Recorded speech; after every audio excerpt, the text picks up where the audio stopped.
안녕하세요. 1월 6일 금요일 날마다 죽게로 큐티 가이드 시작하겠습니다. 오늘 본문은 야고보서 3장 13절에서 18절까지의 말씀입니다. 좋은 선생님은 어떤 사람일까요? 풍성한 지식과 좋은 교수법, 또 탁월한 언변을 갖춰서 배우는 사람에게 많은 것을 가르쳐 줄 수 있는 사람, 물론 좋은 선생님이라고 할 수 있을 것입니다.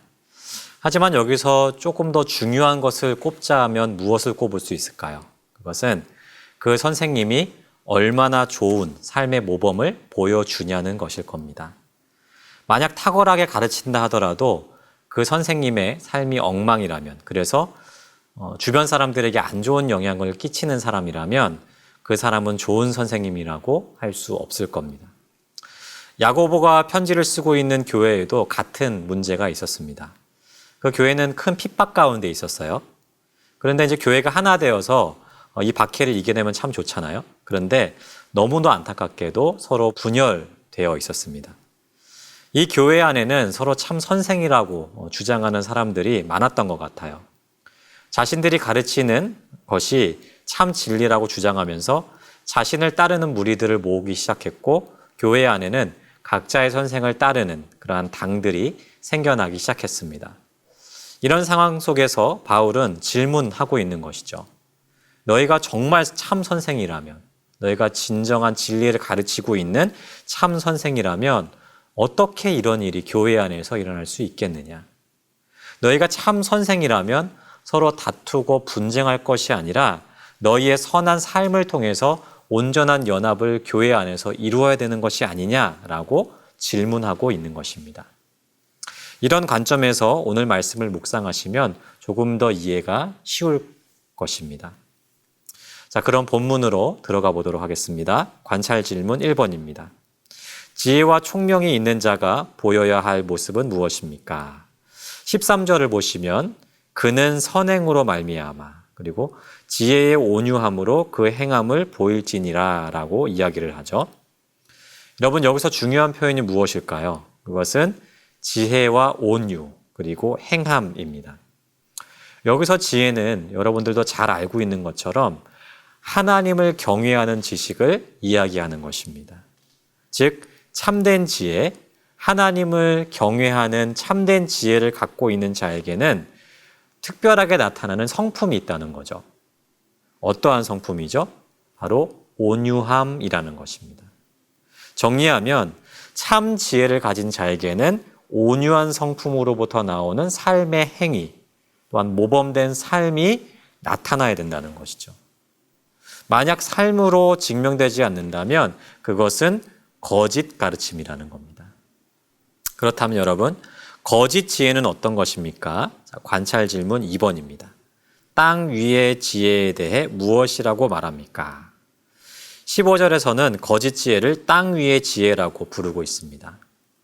이러한 지혜의 특징이 무엇입니까? 사람의 정욕에 의한 지혜이고 귀신, 즉 마귀로부터 온 지혜라는 거죠. 사람의 정욕, 마귀로부터 온 것이기 때문에 그 결과가 어떻습니까? 16절에서 이야기하는 것처럼 시기와 다툼, 혼란과 악한 일들이 가득하게 된다는 것입니다.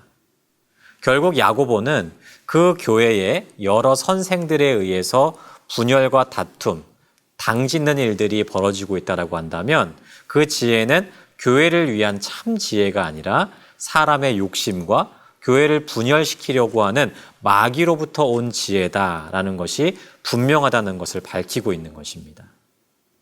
그렇다면 여러분, 참 지혜는 어떤 것일까요?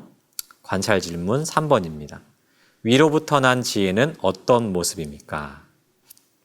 17절, 18절을 보시면 참 지혜를 위로부터 온 지혜, 즉 하나님으로부터 온 지혜라고 부르고 있죠.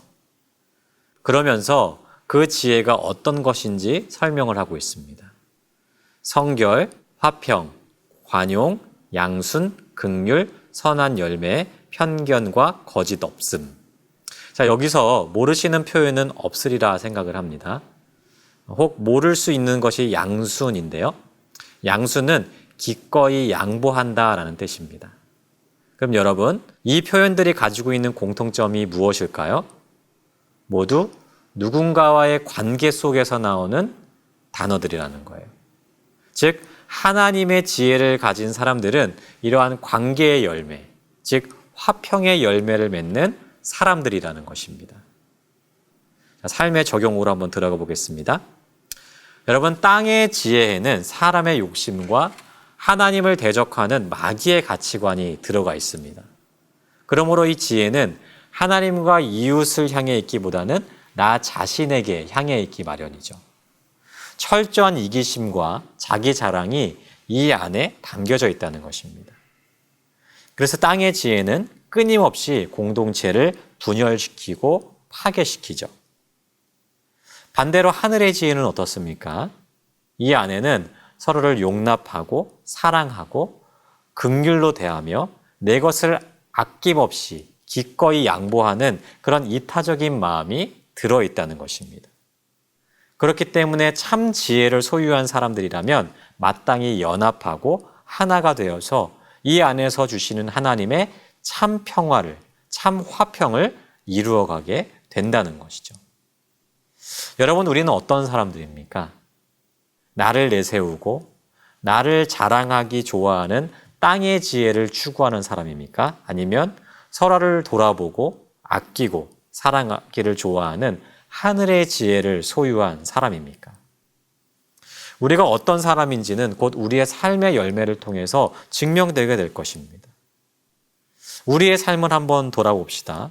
그리고 혹 공동체 안에서 하나님의 이 화평의 열매를 맺지 못하고 분열의 열매를 혹 맺고 있지는 않은지 돌아봤으면 좋겠습니다. 하나님은 우리를 화평의 도구로 부르셨습니다. 세상은 각자의 이기심 때문에 분열되고 다투죠. 하지만 우리는 자기를 버리시고 온전히 우리를 섬기신 예수님을 따르는 사람들입니다.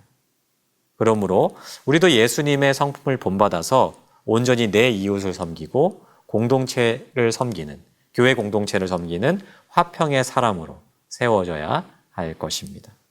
오늘도 하늘의 지혜로 화평의 통로로 사용되어지는 우리 모두가 되기를 주님의 이름으로 축복합니다.